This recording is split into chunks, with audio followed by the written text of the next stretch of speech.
Russia's retaliation against Western sanctions is sparking a worldwide crisis as food and fuel prices soar, putting the vulnerable at risk.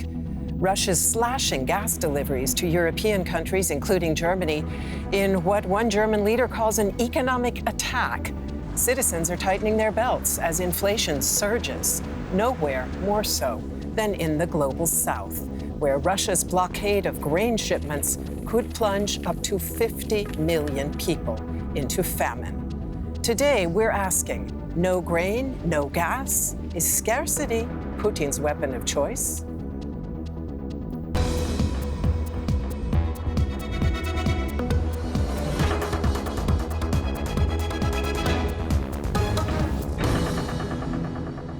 Hello and welcome to The Point. It's a great pleasure to introduce our guests. Vendeline von Bredow is European business and finance correspondent for the magazine The Economist.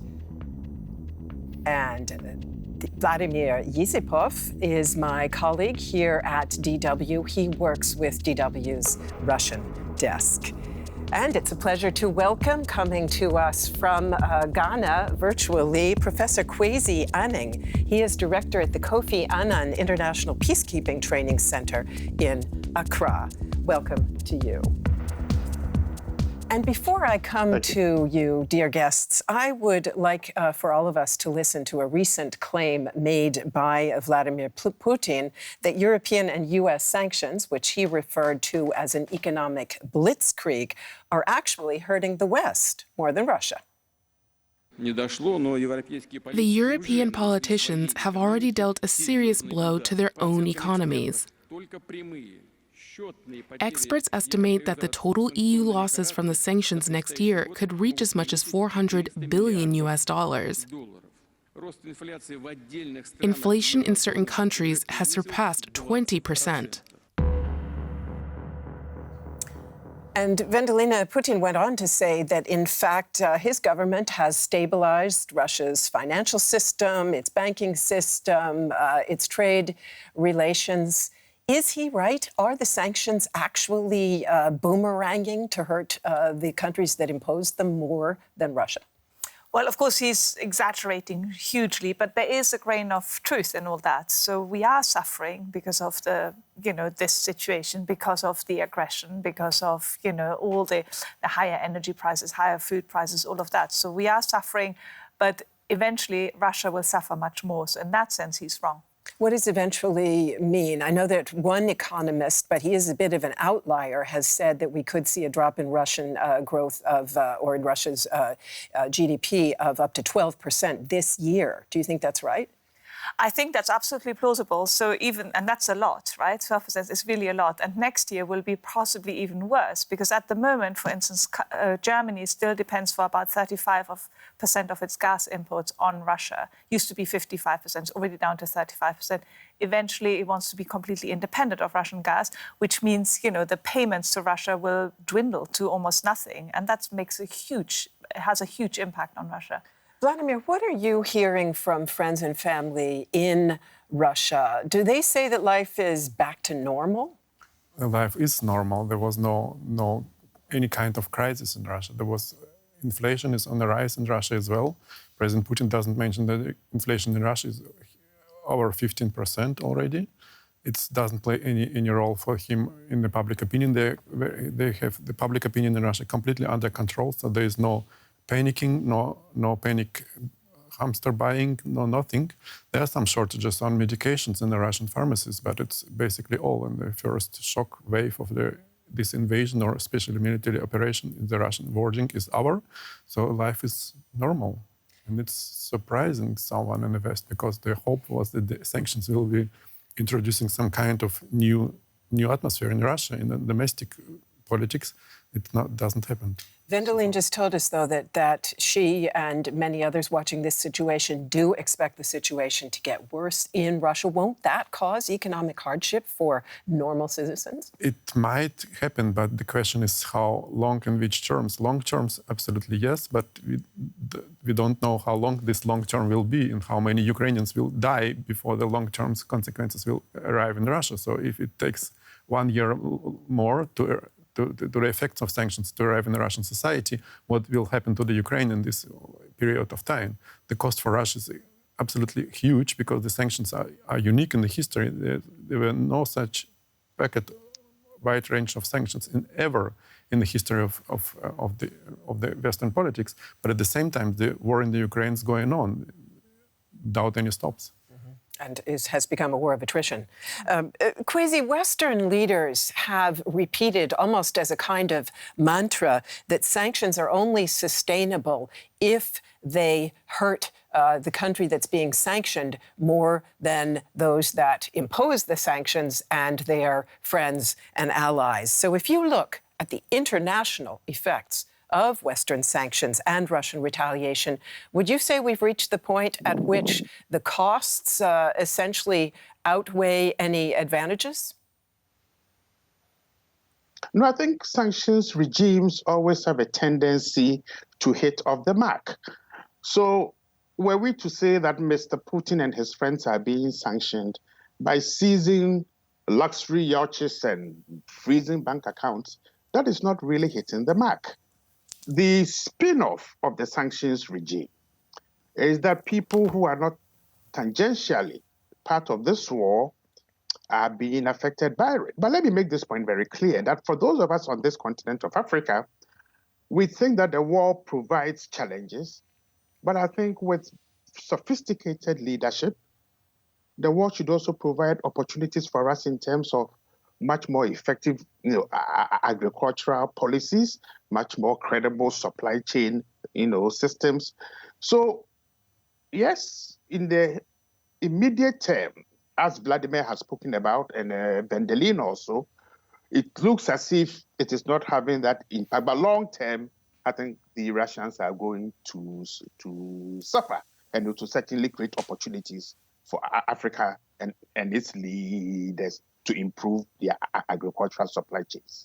I want to drill deeper on the short term. And the fact is that even before Russia attacked Ukraine, the World Food Programme was warning that a cascade of crises is putting millions of people in mortal danger. Now, as a result of blockaded grain shipments and surging prices, it's predicting a hunger crisis of unprecedented proportions. Hungry, thirsty, and severely weakened. That's how millions of people feel in countries like Kenya, Ethiopia, and Somalia, located in the Horn of Africa. 2 million children just like this little girl are at risk of starvation. I was very upset and worried about her condition when she came to the hospital, like she would die. There is no food as crops dry up and livestock die of thirst. East Africa is experiencing its worst drought in 40 years. The fundamental issue in Somalia and in the Horn at the moment is a climate-induced crisis, right? It's drought.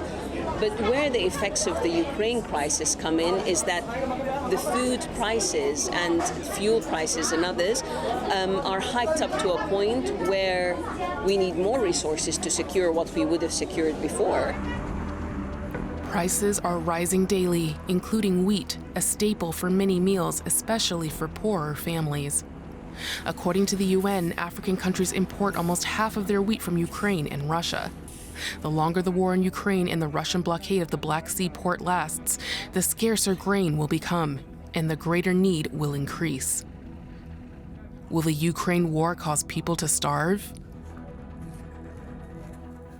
Kwesi, let me put that question directly to you. Which countries and which groups would you say are most at risk?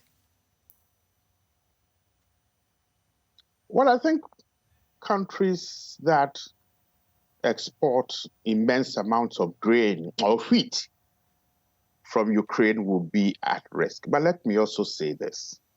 Countries which import. Wheat is not Wheat is not the fundamental grain that Africans eat. It's maize stroke corn. It's about sweet potatoes.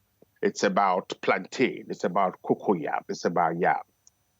This crisis must force African leaders to turn around their agricultural policies. If our risk assessments had been right and our leaders had listened, when this war started, if African states had said, let's increase our maize production by 20%, it takes just 3 to 4 months for maize to grow, for sweet potatoes to grow. So I think we need to move beyond this narrative of Africa being in a relationship of charity where people should always give the continent food. This war, plus COVID, is giving a lot of African leaders that leeway to claim that their problems are all from these two things. The hunger, the challenges, the poverty predated the war and predated COVID. Let them put in place the proper agricultural policies, and we wouldn't need the wheat. Kwesi, nonetheless, as you mentioned before our report, there is a short-term, long-term dilemma here. Do you think famine can still be averted? I think we've crossed a certain threshold because it's climate-induced, probably about 90% of it. And that climate-induced challenges relating to food insecurity has been ongoing for the past 5, 6, 7 years, probably 10 years. It has been a gradual process that has now escalated and worsened by the limited amount of imports coming in. Mm-hmm. In other words, Vendeline, this war has become a crisis multiplier, as it was. So tell us, if you would, how you see how we go forward on the matter of food shortages. The World Food Program has now put forward a 5-point plan that it wants the G7 to adopt. And in fact, the G7 will be meeting next week under German leadership. And the first point in this program is, as the World Food Program says, political solutions to end conflicts now and relax the blockade of Black Sea ports. That is a very tall order. Is it feasible? It is a very tall order, but first of all, on the multiplier effect, yes. So the crisis predated, the war in Ukraine. So energy prices and food prices and, the whole problem of climate change, of course, all of that existed even before Russia invaded Ukraine. But of course, the invasion has made it much worse. So what can we do in the immediate future? Of course, we need to unblock those deliveries from Ukraine. I mean, they're stuck in the ports, and it's a tragedy. Ukrainians cannot store anything anymore because all the storage facilities are full.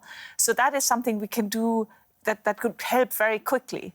And so the big challenge is to grain silos on the border, for example. Exactly, and most importantly, to let ships leave the port.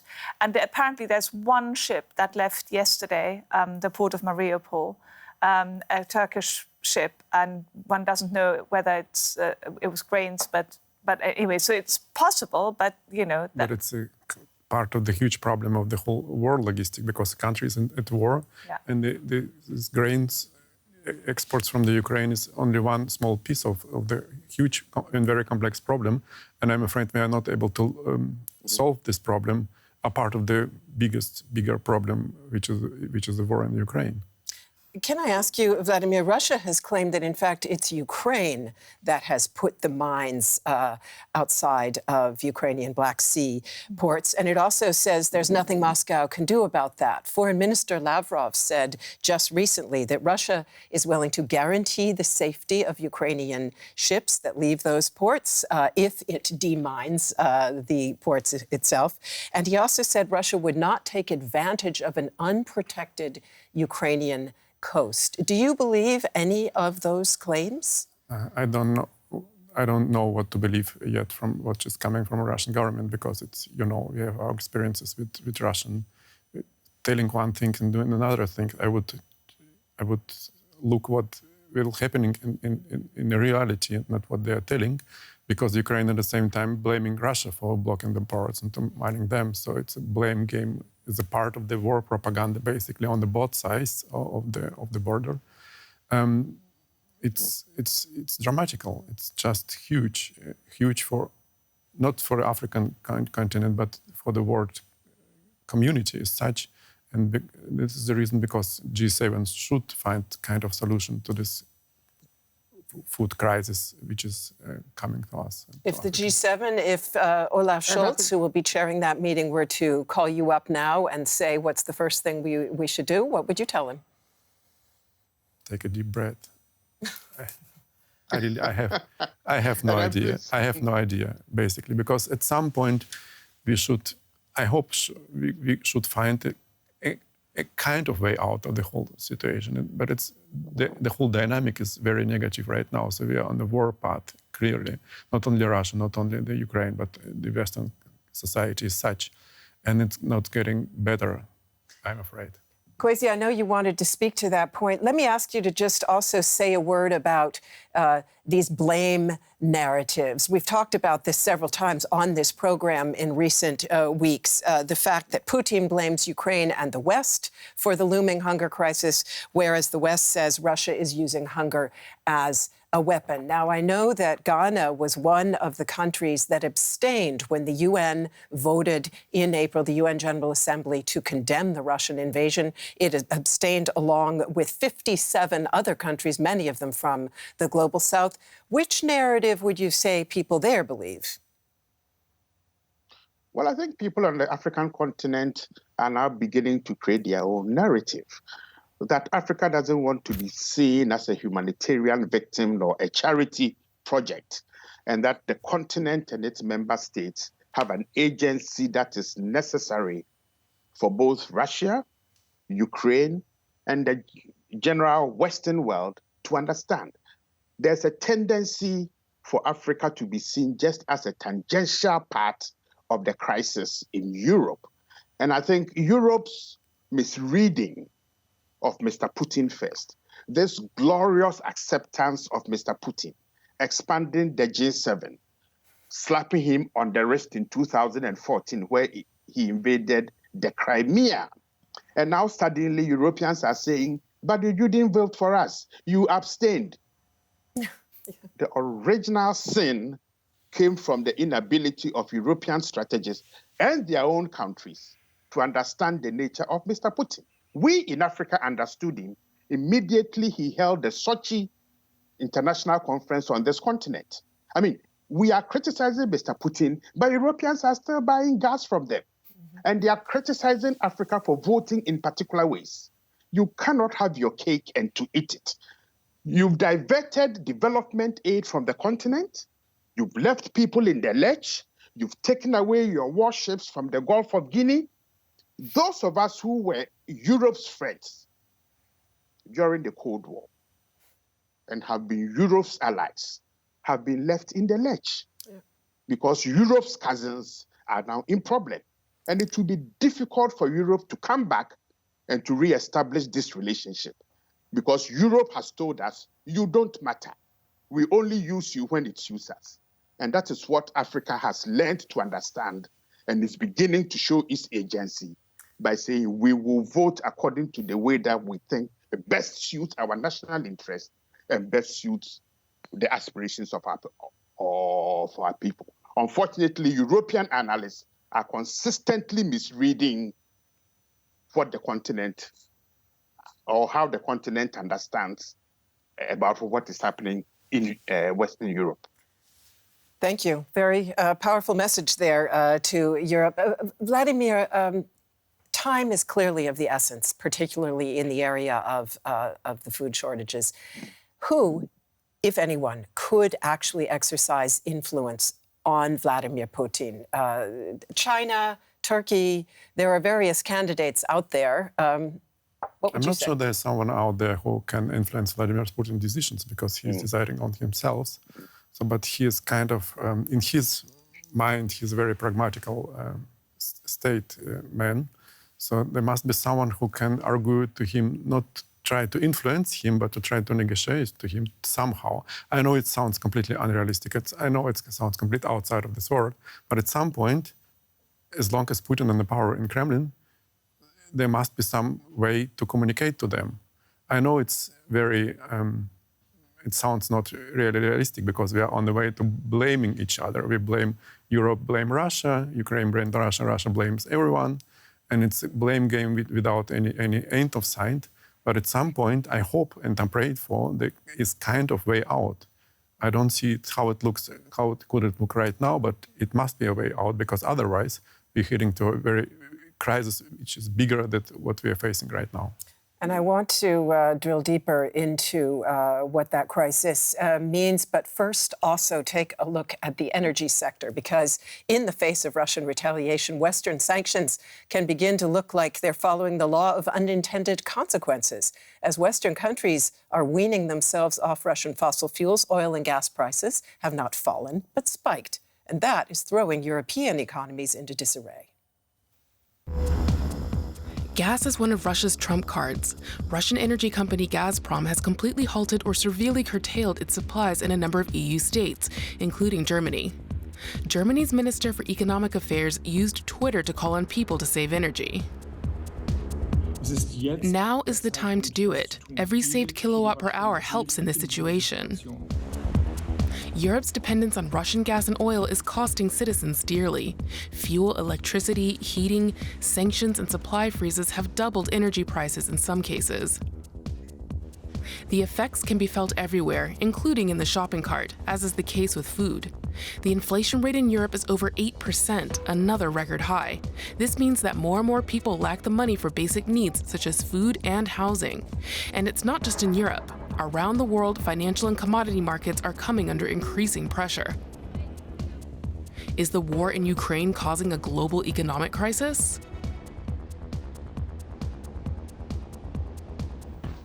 And let me put that question straight away to Vendeline. We've heard many leading institutions, including the World Bank, the IMF, and others, saying that they are drastically revising downward their predictions for the global economy, referring to stagflation returning. How do you see it? How bad is this crisis likely to be? And do any of these organizations have the tools to find solutions? Well, the outlook is certainly dire. The big question is whether, there's even a scenario that there'll be no recession, but I think it's probably more likely that there will be some kind of recession, but whether it'll be a recession with a capital R or with a small r, which of course we hope it'll be the latter. So with a small r, there'll be some increase in unemployment, but inflation will be more or less brought under control, which is not the case yet. And it'll be painful but manageable. A recession with a big R is, the one thing that everybody's terribly worried about, and that'll be probably bigger than the financial crisis in 2008, 2009. That'll be very painful for the entire world. Kwesi, many developing countries and emerging economies faced what is now referred to as a lost decade back in the 1970s, when we saw that low-growth inflation scenario called stagflation. What would a major downturn mean now for them, particularly in view of the fact that they're already struggling to recover from the pandemic and the enormous debt burdens that many have taken on? Well, it's going to be disastrous and would make the possibilities for growth very difficult. Let's not forget that since the 80s, we've seen very dramatic increase in the demographics. We've seen expanded urban spaces. We've seen, lack of jobs and increasing unemployment. But in all this, my argument is simple. Informed and dynamic leadership can turn around these huge numbers of people, young people, and then turn it into something positive. But I think the defining variable there is informed leadership. Do we have the leaders with the gumption and the strength of will to say we are going to confront the challenges that we face head on? Unfortunately, the answer is no. So the lost decade is going to translate possibly into a lost generation. That would have repercussions not only on this continent, but to have repercussions particularly for Western Europe. Thank you very much. It strikes me, we talk a lot about whether the Ukraine war could become a world war, and in that case, normally we mean a nuclear war. But if we look at this from the economic perspective, it strikes me that indeed this already is a worldwide conflagration. Vladimir?